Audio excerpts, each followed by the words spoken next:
ጥያቄዎችን መመለስ ያቀታቸው አጀንዳዎችን መመለስ ያቀታቸው ሌላ አጀንዳ ያዘጋጁላል። በትልልቅ ቁም ነገሮች መሃል ገለባ ሐሳብ ያነሱ ጥያቄን ያንኳስሱታል። ለግራ ጫማ ስብሰባ ላይ ይናገረኛል። ለነገሩ ከጫማ ውጪ ምን ወሬ ያለው? ባለፈው በጫማው ምክንያት አግኝቼዋለሁ።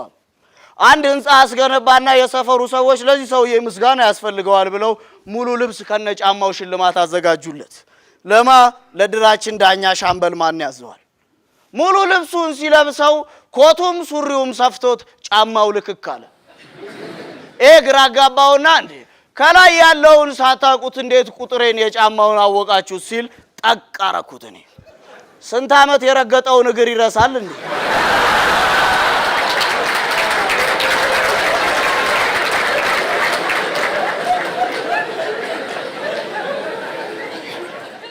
ስለ ፍራሽ አዳሽ ሲያወራ ማማልጣሽ ብድግ ብለው መከታ ሆነ። ይሄ ባለሙያ ፍራሽ ውስጥ ጫማውን የረሳው የፍራሹ ባለቤት በቀላሉ ራስጌና እግርጌ እንዲለይ ቢሆንስ?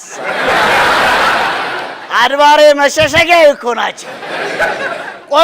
ቆይ አላሷ ቆይ እንደዚህ አይነት ከባባር ጥፋቶች ብቁ ነኝ በሚሉ ባለሙያዎች እየተከሰተ ለውጡን እንዴት ነው የምናስቀጥለው አይልም?